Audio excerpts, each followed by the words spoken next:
지난주에 좀 군산을 다녀오게 되었습니다. 군산에서도 함께 또 예배드리는 우리 군산 제자로 셀이 세워져서 우리가 성도들과 좀 교제하게 되었습니다. 저녁 같이 먹고 바닷가 이제 잠깐 산책하고 바닷가 앞에 있는 카페에 가서 좀 여러 가지 교제들을 나누는데 9시까지밖에 오픈을 안 해서 밖에서 이제 좀 앉아 있어도 되겠냐고 양해를 구하고는 얘기하다 보니까 이제 11시 넘어서까지 좀 얘기를 하고 아주 좀 유익한 좋은 시간을 나누고 왔습니다. 이제 그 중에는 이 복음을 통해서 이제 은혜를 받고 삶이 변화되어 가는 그런 이제 즐거움을 막 맛보고 있는 그런 성도님도 계셔서 여러 가지 이제 좀 질문들이 있더라고요. 질문 중에 하나가 그거였습니다. 제가 이제 최근에 또 말씀을 통해서 또 은혜를 받고 또 이렇게 반복해서 듣다 보니까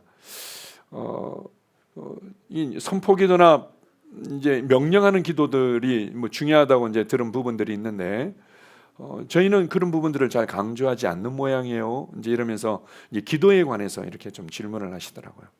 그래서 제가 이제 그 부분을 좀 이렇게 좀 설명을 드렸습니다. 저희 그 애들이 어릴 때 대관령 목장에 간 적이 있었는데요.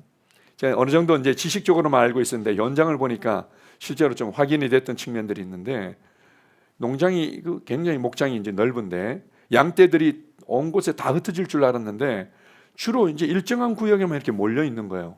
그러니까 다 이제 이 구역이 다 나눠져 있는 거죠. 나눠져 있어가지고 제가 이제 이해했던 바로는 이 양들이 이제 목초를 뜯고 이제 좋아하다 보면은 어느새 또 이제 그 다음 울타리가 쳐진 다음 목초지로 이렇게 옮겨주는 거죠. 그 다음에 거기서 이제 어느 정도 또 풀을 뜯으면은 옮겨주고 그렇지 않으면 이 양들이 뿌리까지 다 캐먹어가지고는 황폐화되는 겁니다. 제가 알기로는 아프리카가 사막화되고 황폐화된 이유 중에 하나가 그냥 짐승들이 그냥 뿌리까지 다 뜯어먹거나 아무것도 없을 때까지 기다렸다가 그제서 이제 이동하고 그제서 이동하다 보니까 이 황폐화된 걸로 제가 이제 이해하고 있는데요. 이 마찬가지로 이제 이 목초지에서 또 이제 적당히 먹으면은 또 다음 목초지로 이렇게 이동시키는 겁니다. 원래 있었던 대로 올 때쯤 되면은 이제 또 무성하게 자라 있는 거죠. 교회 생활이나 말씀도 좀 비슷한 부분들이 있는 겁니다. 저희가 이제 교회의 어떤 상황이라든지 성도들의 어떤 필요나 또 이제 상황에 맞게 어떨 때는 이제 기도에 대해서 집중적으로 강조하는 어떤 시즌들이 있을 수 있고 때로는 믿음에 관해서 때로는 치유에 관해서 때로는 하나님의 사랑과 은혜에 대해서 강조하고 때로는 이제 뭐 우리가 경배 기도에 대해서 강조할 때도 있고 때로는 우리가 또 방언으로 기도하는 것에 대해서 강조할 때도 있는 거죠. 그리고 나서 제가 이제 또 하나 말씀드린 게 앞으로 이제 배우게 될 터인데 양육반에 보게 되면 이제 기도에 관해서 잘 가르쳐 주죠. 우리가 기도하면 나의 어떤 문제를 놓고 나의 어떤 필요를 놓고 하나님께 간절히 기도해서 뭔가 하나님으로부터 응답을 받아내고 문제가 해결되어지는 것 여기에만 집중되어 있는데 가장 중요한 기도가 있다면 그것은 경배 기도입니다. 경배 기도죠. 하나님이 내게 어떤 분이신지 하나님이 얼마나 위대하시고 또 좋으신 분인지 그분께 합당한 찬양을 올려드리고 그분께 사랑을 고백하고 올려드리는 기도 이것이 가장 중요한 기도입니다. 실제로 여러분들이 성령 충만하게 되면 대부분의 기도 시간들이 경배 기도 시간으로 채워지는 것들을 발견하게 될 겁니다. 그냥 더 이상 이런 필요도 있고 이런 문제도 있고 이런 어려움도 있는데 하나님 언제 응답하시겠습니까? 언제 도와주시겠습니까? 이런 것들이 점점 사라져버리고 그냥 주님 사랑합니다. 주님 감사합니다. 주님은 좋으신 분입니다.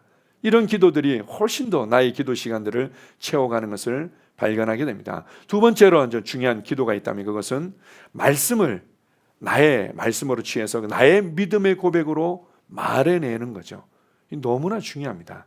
하나님의 말씀을 단지 그냥 밖에 있는 그리고 내게 어떤 길을 제시해 주는 수준이 아니라 이게 그냥 나를 위한 나의 말씀인 거죠. 그리고 이건 나의 믿음의 고백으로 다시 올려드리는 겁니다. 여호와는 나의 목자시니 내가 부족함이 없으리라.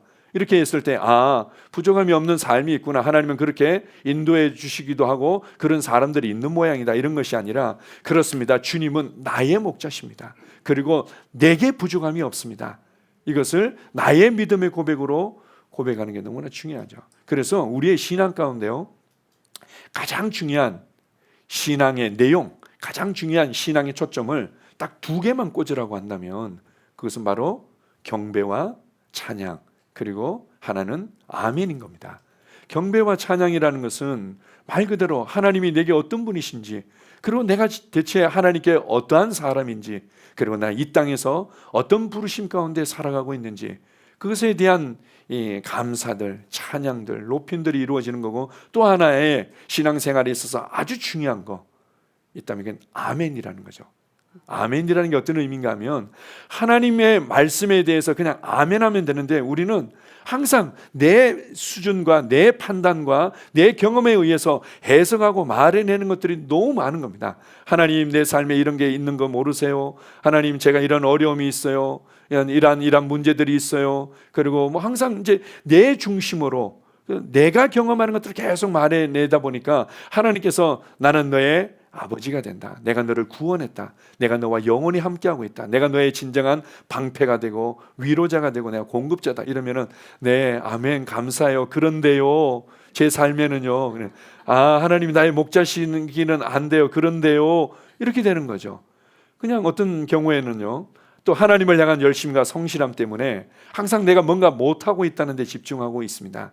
내가 복음을 전해야 되는데, 복음 전도자로 살아가야 되는데, 내가 사랑해야 되는데, 용서해야 되는데 그게 잘 안 되고요. 그런 거죠.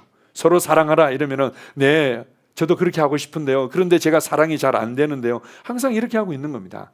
그냥 너는 사랑하는 하나님의 사랑하는 자녀야. 아멘. 너는 영혼 구원자야. 아멘. 너는 예수 그리스도의 이름의 권세를 가지고 있어. 아멘. 너는 그리스도 안에서 모든 것이 가능해. 아멘. 내가 너와 영원히 함께하고 있어. 아멘. 신앙생활에 아주 단순하고도 중요한 포인트 하나를 꽂으라면 그냥 아멘인 겁니다. 그러면 되는데, 이것이 주님이 나를 향해서 가지고 계신 계획이었고, 내게 주신 은혜였고, 나의 부르심이었고, 내가 받았고, 내가 옮겨진 위치와 신분과 나에게 주어진 새로운 생명과 본성과 능력인 겁니다. 그에 대해서 그냥 아멘하면 되는 거죠. 세 번째로 중요한 기도가 있다면 이게 이제 방언 기도입니다. 방언 기도는 나의 속사람을 강건하게 하고 나의 속사람을 예민하게 해서 온전히 하나님과 주파수를 맞추도록 하는 부분이죠. 그것은 내가 인식하고 내가 생각하고 내 어떤 판단을 벗어나서 하나님께서 제한받지 않고 일하실 수 있도록 문을 열어드리는 비밀한 영의 기도인 것입니다. 그래서 경배 기도나 말씀에 대한 믿음, 말씀 고백 기도나 방언 기도를 우리가 충분히 하게 되면 어느새 간구 기도는 거의 사라지고 없습니다. 간구 기도는 현격하게 줄어드는 거죠. 이것도 문제였는데요, 저것도 문제였는데, 이것도 필요가 있었는데요, 어느새 그게 다 채워져 버린 겁니다. 어느새 다 해결되어 버린 겁니다. 왜 그렇습니까? 하나님께서 내가 뭔가 열심히 하고 나름대로 애쓰고 간절함을 가져야만 그래, 이제 네가 좀 정신을 차리고 받을 만한 수준이 됐구나. 이래서 이제 하나님께서 보좌 옆에 보따리 싸놨던 거 이제 부시럭 부시면서 이제 내가 이제 좀 챙겨줘야 되겠다. 이게 우리의 신앙이 아니죠. 하나님은 이미 예수 그리스도를 통해서 완전한 구원을 이루셨고 성령님을 통해서 우리 영 안에 완전한 은혜를 부어주셨습니다. 다시금 보좌로부터 받아내려고 애를 쓰는 게 아니죠. 그래서 내가 나의 삶의 초점이 주님께 맞춰지고 나의 생각과 고백이 하나님의 말씀에 맞춰지고 일치되어지고, 그리고 나의 속사람이 강건하고 예민해지면 당연히 내가 맡고 있었던 그 은혜의 문들이 열려지는 겁니다. 그러면서 어느새 많은 문제들이 해결되어지고 어느새 하나님의 응답들이 내 삶에 나타난 것들을 보게 되는 거죠. 그래서 우리가 영적으로 성장하면 성장할수록요, 감사 기도들은 간구하는 기도들은 현격하게 줄어들고, 그리고 감사와 찬양의 기도로 가득 차게 되는 것들을 우리가 알 수 있습니다. 그 외에도 이제 기도에 관해서는 여러 가지가 많이 있죠. 이제 명령하는 기도, 선포하는 기도, 중보 기도, 그리고 또 합심 기도, 연합 기도, 또 다양한 기도들이 있지만 결국 우리가 영적으로 성장하면 성장할수록 우리의 삶은 감사와 찬양의 고백으로 채워지고 있는 겁니다. 가정에서도 마찬가지죠. 가정에서도 서로서로의 어떤 필요들이 있고, 교회 안에서도 서로서로의 필요들이 있고, 또 서로서로 맞지 않는 부분들이 있을 텐데, 결국 우리가 영적으로 성장해 가면 성장해 갈수록 우리의 모든 관계와 우리의 모든 상황 가운데 감사가 채우게 되어 있습니다. 하나님이 내게 어떤 분이신지를 알아가면 알아갈수록, 하나님이 내게 어떤 일을 행하셨는지를 알아가면 알아갈수록 그것을 기억하고 찬양하고 경배하는 삶이죠. 자, 보십시오. 이 종교와 기독교의 차이점들이 참 많이 있습니다. 그 중에 하나가, 종교는 어떻게든 알지 못하던 그 신을 찾기 위해서 노력하는 거죠. 기독교는 하나님께서 스스로를 완전히 계시해 주신 겁니다. 하나님께서 우리를 찾아오셨고 하나님께서 우리에게 자신을 완전히 계시해 주신 계시의 신앙인 거죠. 단 이 종교와 기독교의 중요한 차이점이 있다면, 이 세상의 종교들이 어떤 신이 인격적이고 어떤 신이 사랑을 가지고 있고 어떤 신이 사람을 향한 구체적이고 세밀한 계획을 가지고 있습니까? 오직 기독교만이, 기독교를 통해서 우리에게 계시되어진 그 하나님만이 인격적이시고 사랑이 풍성하시고 사람을 향한 세밀하고 놀라운 계획을 가지고 계신 분입니다. 우리의 인생이 정말 세밀한 사랑의 계획 가운데 보호받고 한 걸음 한 걸음 진행하고 있는 거죠. 세 번째, 종교와 기독교의 아주 중요한 차이점 중에 하나가 바로 이겁니다. 종교는 사람이 신을 위해서 무엇을 얼마만큼 하고 있느냐에 초점이 맞춰져 있습니다. 인간의 행위에 초점이 맞춰져 있고 신을 위해서 무엇을 얼마만큼 하고 있느냐에 초점이 맞춰져 있지만, 기독교는 하나님께서 사람을 위해서 얼마만큼 무엇을 하셨는가에 초점이 맞춰져 있습니다. 그것을 그냥 있는 그대로 아멘하고 그것을 있는 그대로 신뢰하고 그 안에서 안식하고 그것으로 말미암아 자유하고 그것으로 말미암아 기뻐하며 평강을 누리며 그것을 흘려보내는 신앙이 기독교인 거죠. 마찬가지로 하나님이 내게 무엇을 행하셨는지를 알아가면 알아갈수록 우리의 삶에 감사로 가득 찰 수밖에 없습니다. 오늘 읽었던 본문 말씀을 보게 되면 다윗의 아주 아름다운 이제 시들 중에 아주 중요한 한 부분인데요, 이렇게 시작하고 있습니다. 내 영혼아 여호와를 송축하라. 다윗의 삶 가운데요, 얼마나 많은 어려움들이 있었고 피로들이 있었고 곤고함이 있었는지 모릅니다. 그것을 때때로 정말 답답함과 그 어려움들을 노래한 부분도 있긴 있지만, 많은 부분 그는 이렇게 내 영혼아 깰지어다, 여호와를 노래할지어다, 뭐 이런 시라든지 오늘 본문 말씀처럼 내 영혼아 여호와를 송축하라 이렇게 말합니다. 무슨 말인가 하면, 다윗에게 있어서도 항상 뭔가 응답됐기 때문에, 항상 뭔가 좋기 때문에 찬양한 것이 아니라 스스로를 흔들어 깨울 필요가 있었다는 거죠. 우리의 사실이요, 우리가 그냥 삶을 살아가다 보면 내 영혼아 하면서 우리를 흔들어 깨우지 않으면은 항상 뭔가 부정적인 거, 안 되는 거, 그것에 대해서 원망들, 불평들, 불안들, 두려움들을 말해내는데 우리가 계속 마음을 빼앗길 수 있는 겁니다. 그때 어떻게 하는 겁니까? 내 영혼아, 내 영혼아 여호와를 송축하라. 우리의 삶의 변화와 감사와 찬양은 어디로부터 시작됩니까? 내 안으로부터 시작되어지기 때문에 내 안을 흔들어 깨우는 거죠. 네가 대체 어디를 바라보고 있느냐? 네가 무엇 때문에 곤고해하고 있느냐? 네가 다시금 대체 네 눈이 어디에 쏠려져 있느냐? 내 영혼아 여호와를 송축하라. 이 송축한다는 것은요, 원어적으로 무릎을 꿇다 이런 의미가 있습니다. 그래서 이제 우리 구약에 나오는 성도들이 하나님을 경배한다, 하나님을 송축한다 하면 보통 무릎을 꿇거나 안 그러면 그냥 바짝 엎드립니다. 완전히 바닥에 이제 엎드려서 이것이 하나님께 나의 모든 존재가 온전히 하나님을 올려드립니다. 나는 하나님 앞에 이제 일한 자입니다. 이런 의미로서 납작 엎드리는 거죠. 그래, 무릎을 꿇다는 것은 그만큼 하나님을 경배한다 이런 의미가 있고요, 축복하다 이런 의미가 있습니다. 우리에게는 좀 생소하지만 영어의 어떤 표현들 보면은 하나님을 축복한다 이런 표현들이 많이 나오고 있습니다. 이제 요한계시록에서 그런 내용들이 많이 있죠. 하나님은 부와 존귀와 영광을 받으시옵소서. 이게 이제 하나님을 축복하는 거죠. 하나님을 축복하고 하나님을 높여드리고 같은 이제 의미들을 가지고 있습니다. 그다음에 찬양하다, 이렇게 내 영혼을 향해서 선포하는 것으로부터 시작되어집니다. 자, 1절 2절 다시 한번 읽어봅시다. 시작. 내 영혼아 여호와를 송축하라. 내 속에 있는 것들아 다 그의 거룩한 이름을 송축하라. 내 영혼아 여호와를 송축하며 그의 모든 은택을 잊지 말지어다. 내 영혼아 내 속에 있는 것들아 다 찬양해라. 그러면서 뭐라고 얘기하는가 하면은 그의 모든 은택을 잊지 말지어다. 우리가 감사하고 찬양할 때요, 기억하고 잊지 않을 때만이 제대로 찬양할 수 있는 거지. 그냥 살다 보면은 뭐 별로 감사한 일들이 없어요. 가끔 우리 셀 모임 하다 보면은 감사한 일들이 뭐가 있었지? 라고 이제 특정한 사건들을 자꾸 떠올리게 되는 건데요, 이렇게 말합니다. 내 영혼을 흔들어 깨우면서 잊지 말아라. 기억해라. 모든 은택을 잊지 말아라. 그렇게 해서 구약의 이 시편이라든지 이 사건들 보게 되면은 하나님께서 기념하라고 하는 내용들이 굉장히 많이 나오고 있습니다. 그 중에 우리가 이 신약 시대에 아주 중요하게 기념하고 기억하는 것들이 있지 않습니까?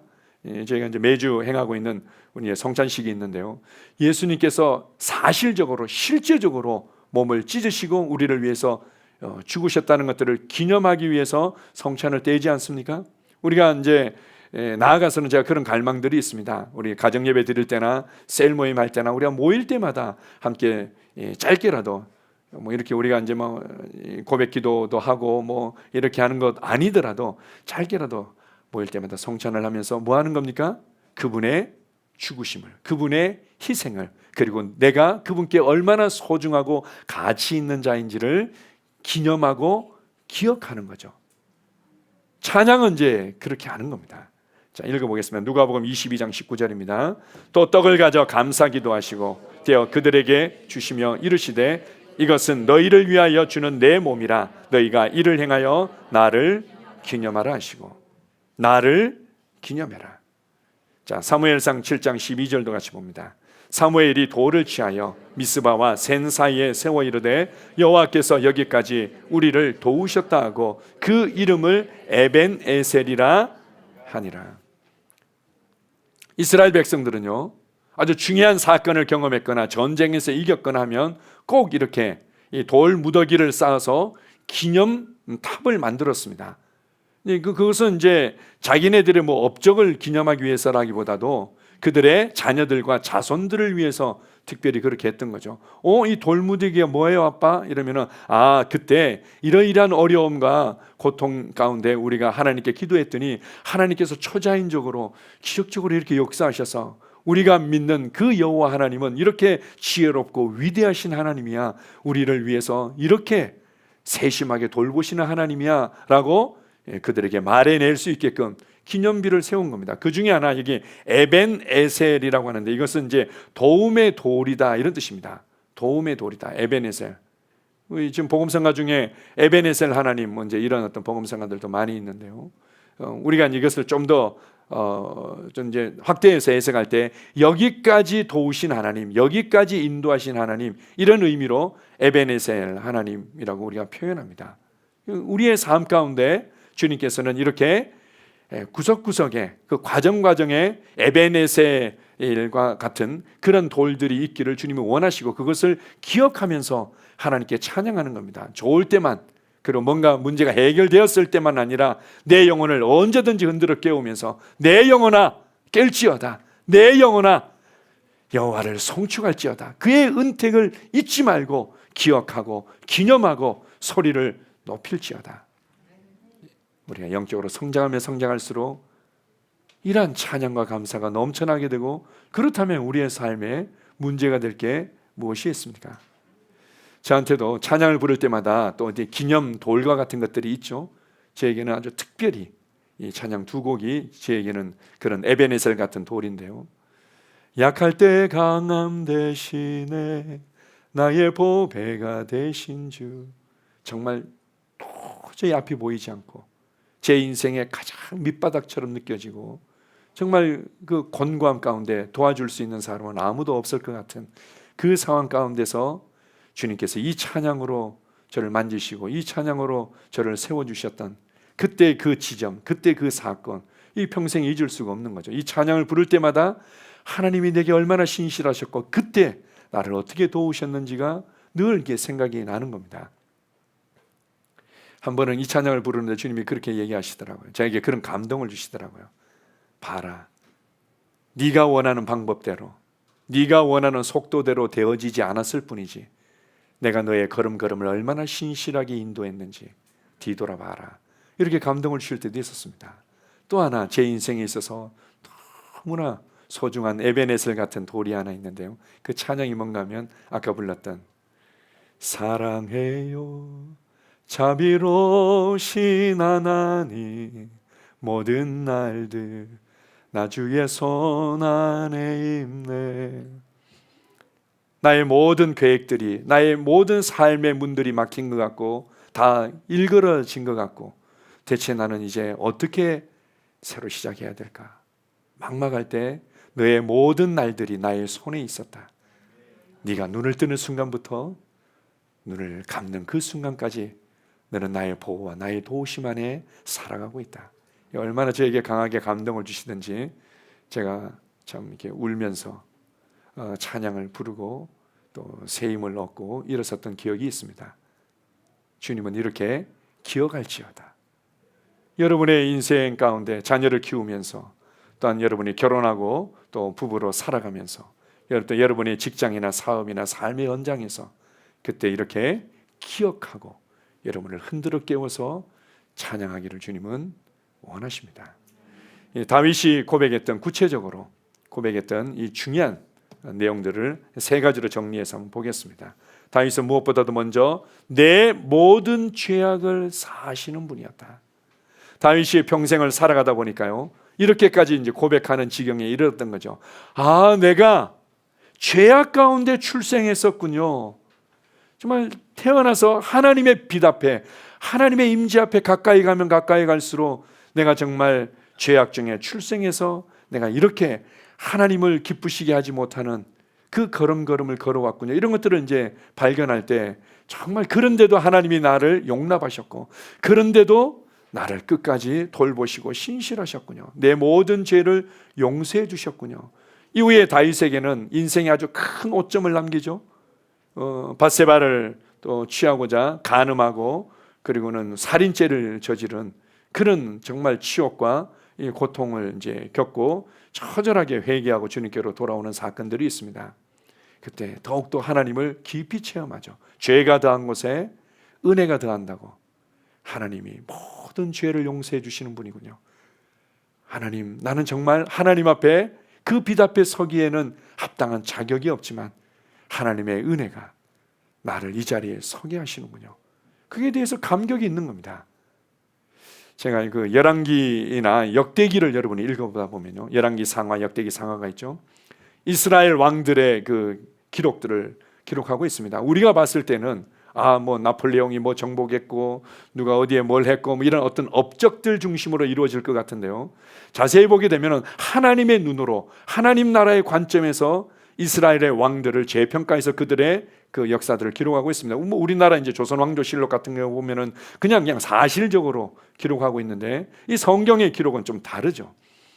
그래서 이제 이 이스라엘의 왕들이 이런 일도 행했고 이렇게 정복했고 이런 일들은 별로 기록하지 않고 있습니다.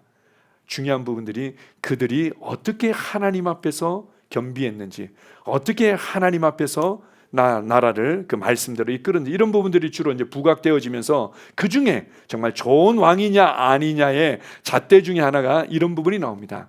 유월절을 기억하여서 회복했는지 회복하지 않았는지. 유월절을 기억하고 유월절이 이스라엘의 이 민족 가운데 백성들 가운데 기억되어지고 기념되어지고 실행되어지는 것이 너무나 중요했던 겁니다. 그것이 좋은 왕이냐 좋은 왕이 아니냐의 아주 중요한 기준 중에 하나가 되었던 거죠. 유월절이 무엇입니까? 그들이 이집트의 종으로 평생 종으로 살 수밖에 없었던 그 인생이 정말 초자연적인 하나님의 능력과 기적을 통해서 건진받아서 자유인이 된 겁니다. 하나님께서 이렇게 위대한 일을 행하셔서 우리를 구원해 주셨다, 우리를 자유케 하셨다, 우리를 이 모든 속박에서 참된 해방을 주셨다, 이것을 기념하는 더더군다나 그 어린 양의 희생을 통해서 그 일이 이루어지고 하나님의 심판이 지나갔다라는 것들을 기억하는 절기 아닙니까? 마찬가지죠. 내 모든 죄악을 사하시고 주님이 나를 구원해 주셔서 나를 이 자리에 서게 하셨구나, 이거 하나만으로도 평생 감격해하고 감사하며 찬양할 제목이 되는 겁니다. 우리는 항상 내가 뭔가 변화가 있고 응답이 있고 내가 원하는 대로 삶이 풀려질 때 정말 하나님은 신실하시군요. 하나님 감사합니다. 그렇지만 이 다윗을 통해서 우리에게 보여주는 것은 정말 나의 모든 죄가 용서함 받고 하나님의 임재 앞에 설 수 있고 그 은혜를 누릴 수 있고 내가 구원받아 하나님의 자녀가 되었다는 것만으로도 영원토록 평생 감사와 찬양을 올릴 제목이라는 거죠. 자, 에베소서 2장 12절 13절을 한번 봅시다. 자, 시작. 그때 너희는 그리스도 밖에 있었고 이스라엘 나라 밖에 사람이라. 약속의 언약들에 대하여는 외인이요 세상에서 소망이 없고 하나님도 없는 자이더니 이제는 전에 멀리 있던 너희가 그리스도 예수 안에서 그리스도의 피로 가까워졌느니라. 하나님의 마음이 얼마나 안타까운지 이사야서 59장은 이렇게 말합니다. 하나님의 손이 짧아서 너희를 구원치 못하는 게 아니다.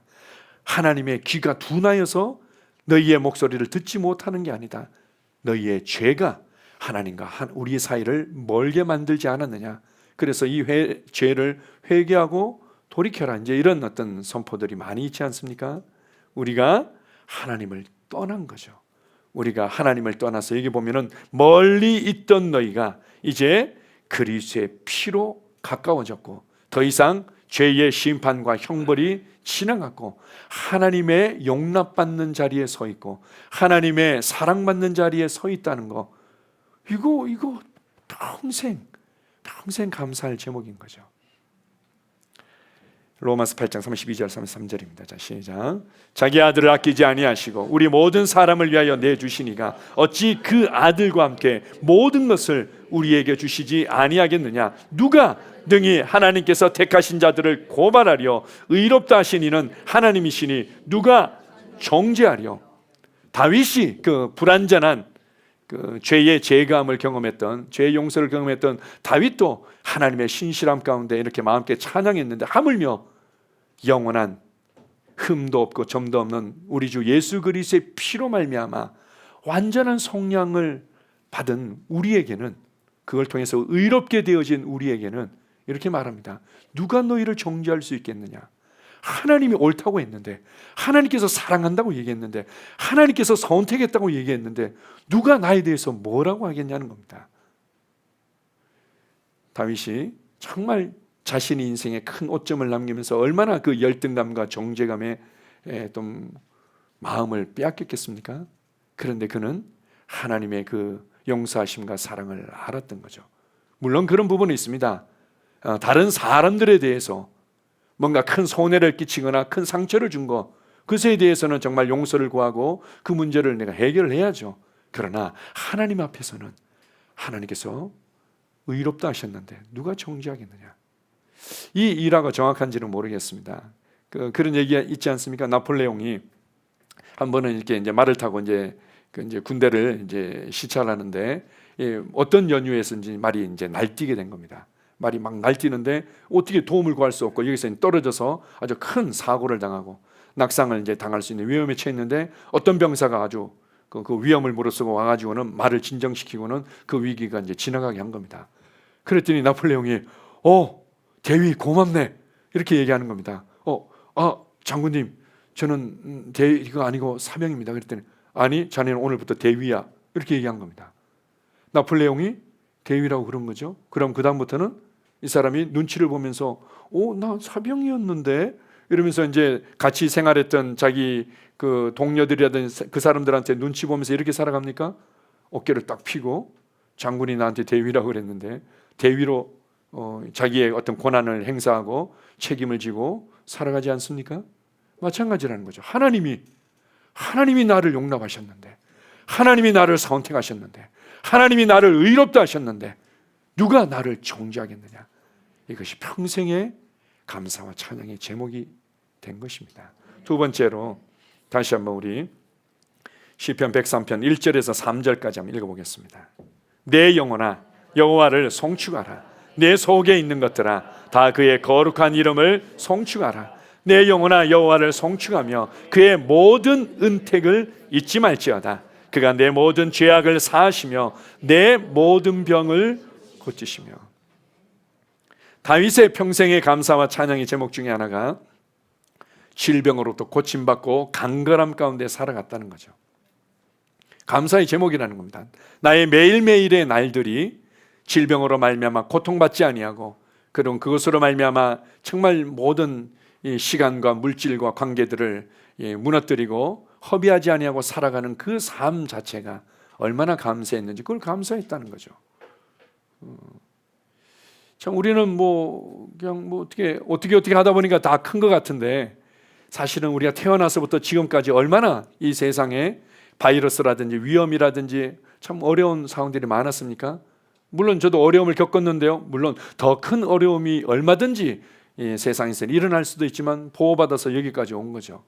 주님의 은혜였습니다. 참 지금 생각해 보면 진짜 주님의 은혜입니다. 왜냐하면 제가 어릴 때 보니까요, 이 세 가지 약으로 그냥 모든 문제들을 다 해결했습니다.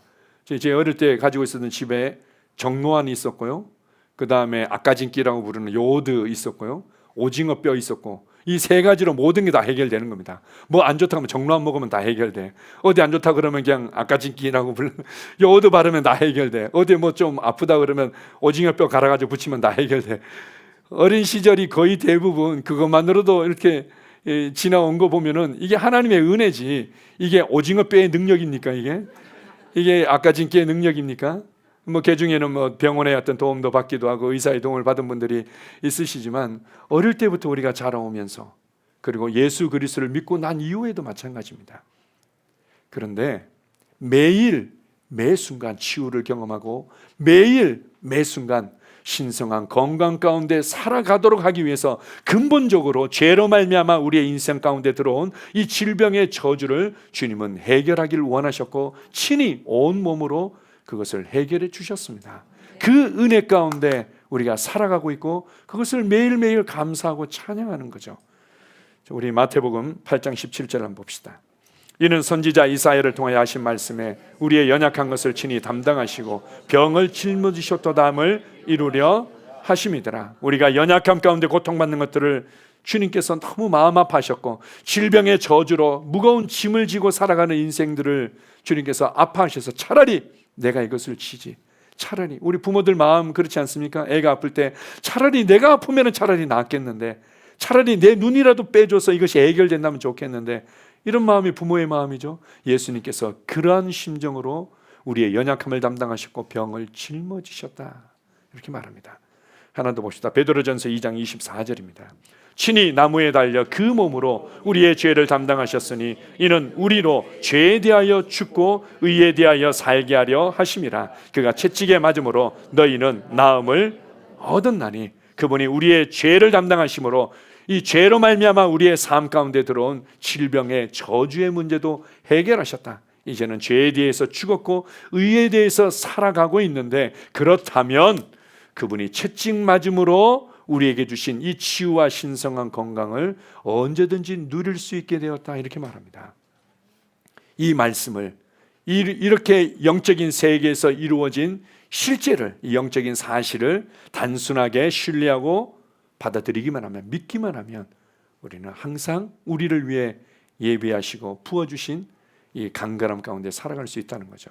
우리가 잘 알고 있습니다. 세가족반이나 양육반에서도 왜 그러면 어떤 사람은 좀 누리는 것 같아요, 어떤 사람은 누리지 못하나요? 그에 대해서 우리가 기본적으로 한 4가지 정도를 가르치지 않습니까? 첫 번째는 지식이 없거나 부족해서, 이미 주님께서 우리에게 주셨고 이미 성령님을 통해서 내가 받았고 이미 내 안에, 제가 이제 이 콘택 600으로 많이 설명할 때가 많은데, 제가 이해하기로는 이 콘택 600이라는 게 판콜 A만큼 이제 같이 이렇게 경쟁 제품이었고 뭐 좋은 제품이었다고 제가 알고 있는데요.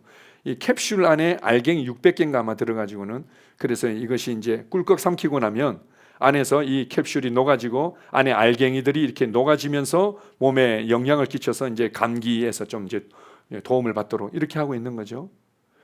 콘택 600을 이미 받았고 그걸 내가 삼켰어. 내 뱃속에 있단 말이에요. 그럼 어떻게 합니까? 이 껍질이 녹아지고 알갱이가 풀어지기만 하면 되는 거죠. 다른 점이 있다면 이 껍질이 녹아지고 알갱이가 풀어지는 것이 바로 우리의 믿음의 고백과 믿음의 반응이 필요한 것뿐입니다. 이미 받았고 이미 우리 영 안에 있는 겁니다. 영 안에 있는 거죠. 다시금 하나님의 보호자로부터 하나님 보따리 좀 풀어주세요, 왜 이렇게 인색하세요, 이렇게 할 필요가 없는 겁니다. 이미 성령님께서 예수 그리스도를 통해서 이루신 구원의 은혜를 우리 영 안에 가져오시고 부어주신 거죠. 이것이 단순하게 믿고 단순하게 말씀을 따라 고백하고 단순하게 말씀대로 반응하면 이게 이제 녹아져서 풀어져서 우리의 육체 가운데 역사하는 겁니다. 이것을 모르니까 여전히 내가 가지고 있는 것을 모르기 때문에. 두 번째는 알기는 알겠는데 집중하지 않는 겁니다. 알기는 아는데 여기에 그냥 집중하지 못하는 경우들이 많이 있죠. 그래서 조금 해보다가 해도 안 되는데요, 누구는 된 것 같은데 왜 나는 안 되는지 모르겠어요, 이렇게 접근하는 거죠. 아주 그냥 불독 같은 끈질김으로 확 무는 겁니다. 전에 한번 나눈 적이 있었는데요, 제가 천안에 거기는 쌀 놔두는 공간이 좀 낮은 이게 수납장 안에 있었습니다. 그때도 이게 얼마나 있나 미리 주문을 해야 되나 초기였는데요. 이렇게 허리를 굽혀서 보는데 뭐 어떻게 자세가 좀 삐딱했는지 이러면서 제가 앉지도 못하고 일어서도 못하는 겁니다. 간신히 이렇게 일어서는 수준이 된 거죠. 제가 이제 간신히 일어서면서 그래서 주님 감사합니다, 제가 이번 주일에 간증거리가 생겼네요, 제가 이번 주일에 제가 반드시 간증하겠습니다. 물론 그렇다고 해서 바로 그 즉시로 낫지는 않았습니다. 며칠 동안 그냥 앉았다 일어나는 게 너무 힘들더라고요. 걸어다니는 건 차라리 좀 덜한데 뭐 이제 이 척추나 디스크 문제는 아니었고 인대 문제였던 것 같은데요, 너무 불편한 거예요. 그럴 때마다 주님 감사합니다, 주님 내게 주신 치유를 인해 감사하고 내게 주신 신성한 건강을 인해 감사하고 이것을 위해서 주님께서 이미 값을 치르신 것으로 인해 감사합니다. 성령님께서 이 치유와 신성한 건강을 내 안에 가져오신 것을 인해서 감사합니다. 이것을 인식하고 그것을 내 입에서 떠나지 않게 하고 집중한 거죠. 주일에 제가 간증했습니다. 성도들이 제가 간증하는 것들을 이럴 수 있어요. 제가 이제 허리도 굽히고 몸도 움직이면서 제가 이제 보여주면서 제가 이제 간증했던 기억이 납니다. 지식이 있다면 집중하라는 거죠.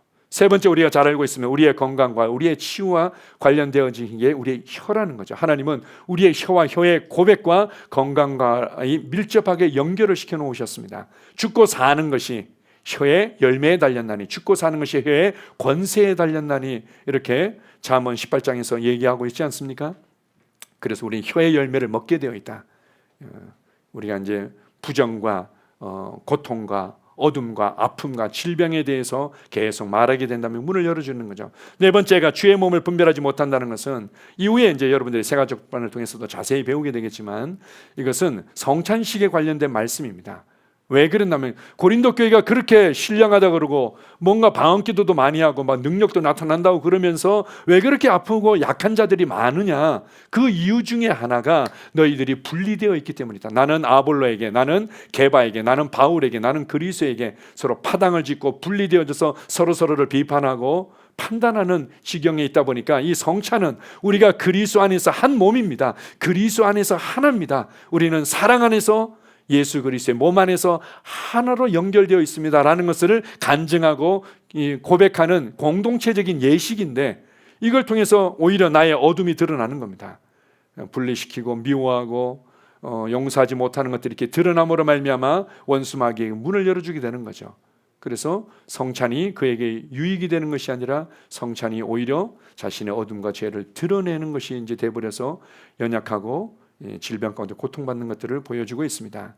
다른 표현으로 얘기하면 사랑으로 기능하지 않을 때 질병의 문을 열어줄 수 있는 겁니다. 용서하지 않을 때 질병의 문을 열어줄 수 있는 거죠. 어쨌든 다윗의 아주 중요한 고백이 모든 병을 고치셨다. 다윗 시대에 모든 병을 고쳤다고 감사하며 찬양했고 그것이 그의 감사의 제목 중에 하나였는데, 하물며 이제 예수 그리스도를 통해서 완전한 구원이 이루어지고 우리에게 선물로 은혜로 주어진 이 시대를 살아가는 우리에게는 이것이 당연히 우리의 찬양과 감사의 제목이고 고백인 줄 믿습니다.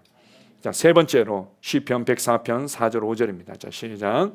내 생명을 파멸해서 속량하시고 인자와 긍휼로 간을 씌우시며 좋은 것으로 내 소원을 만족하게 하사 내 청춘을 독수리같이 새롭게 하시는도다. 다윗의 감사의 기도 제목 중에 하나가 자신을 흔들어 깨우면서 내 영혼아 이렇게 찬양하며 감사해라, 이렇게 말하는 것 중에 우리의 생명이 파멸해서 속량되어졌고 인자와 긍휼로 관을 씌워주셨다. 자, 보십시오. 이 남자들은 항상 이제 군대 갔다 온 무용담을 기회만 있으면은 아닌 척하면서 나눌 때가 많죠. 이제 우리 자매님들은 이 자녀를 또 출산하고 이제 키울 때 이것이 하나의 또 무용담처럼 이렇게 아닌 척하면서 나눌 때가 이제 있습니다. 우리의 삶 가운데 어려움을 통과했을 때 있는 그런 어떤 자랑거리가 있을 수 있죠. 그리고 또 내가 열심히 노력하고 애쓰고 수고해서 얻게 된 나의 자랑거리, 나의 이 면류관이 있을 수 있는 겁니다.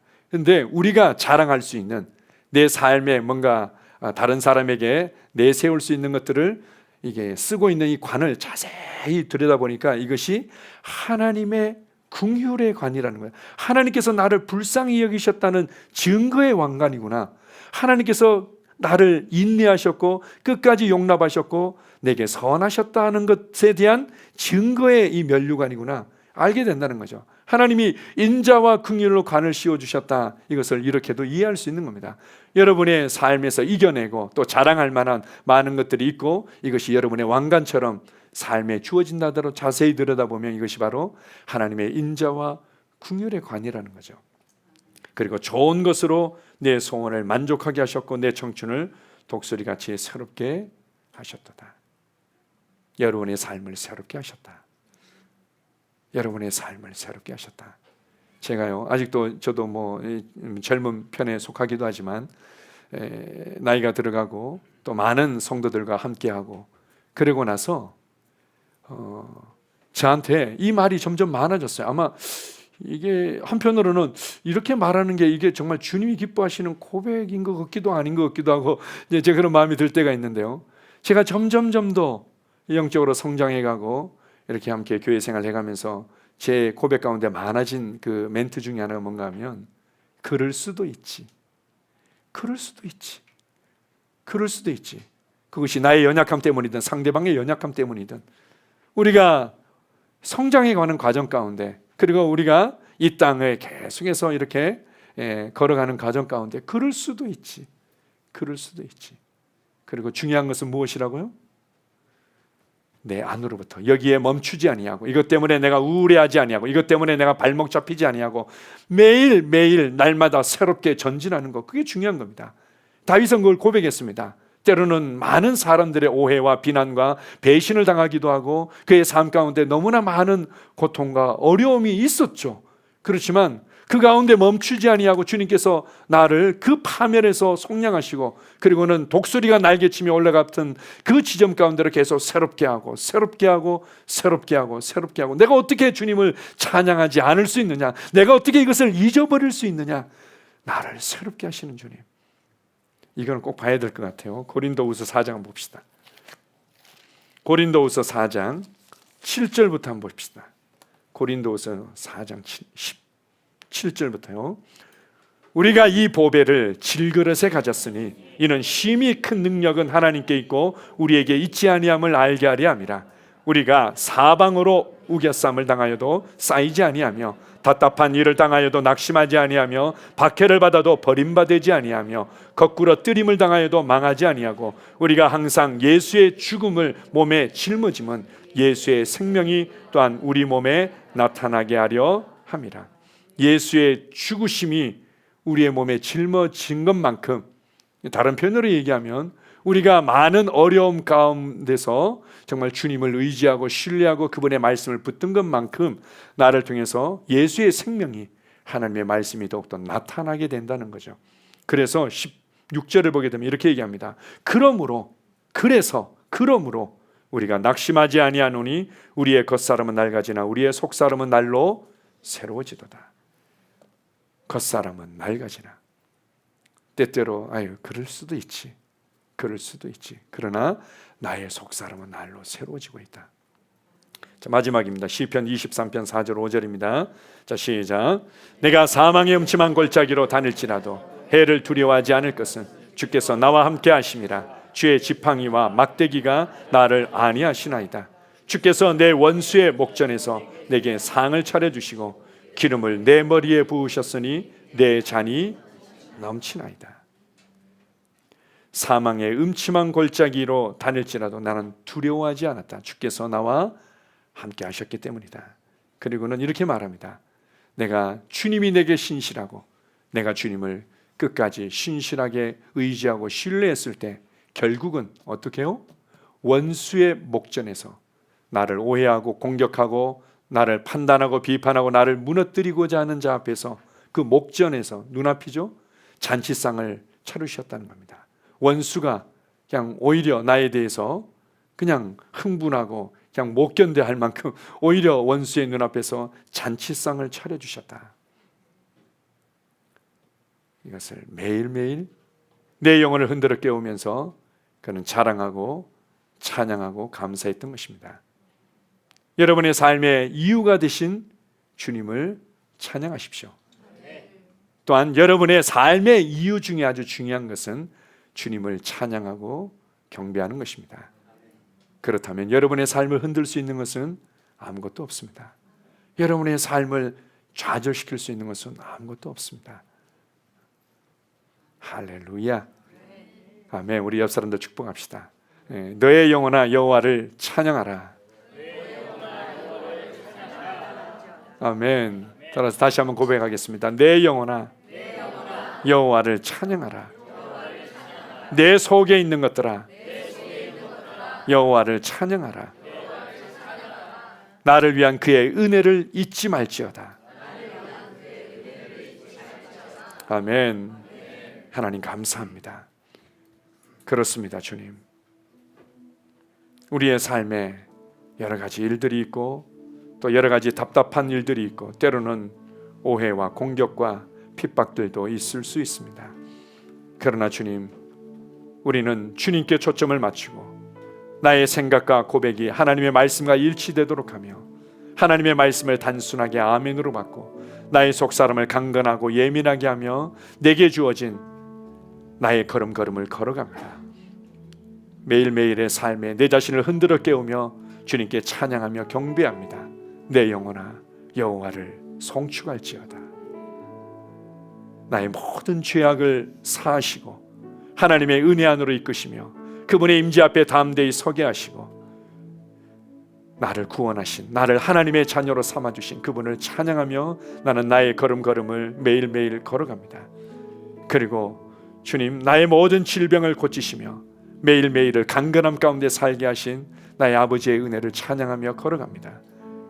그리고 내 삶에 여러 가지 일들이 있고 그럴 수도 있지 하면서 담담하게 받아들이는 상황이 있다 하더라도 중요한 것은 주님은 우리 안으로부터 우리를 새롭게 하시고 우리 안으로부터 우리를 전진시키시며 우리 안으로부터 계속해서 걸어갈 수 있도록 새 힘으로 역사하시는 분입니다. 이것을 내가 어떻게 감사하지 않을 수 있고 어떻게 주님을 높이며 찬양하지 않을 수 있습니까? 한 주간에 우리 성도들의 삶 가운데서도 이러한 찬양이 가득 찬 한 주간이 될 줄 믿습니다. 주님 은혜를 감사합니다. 예수님 이름으로 기도합니다. 아멘.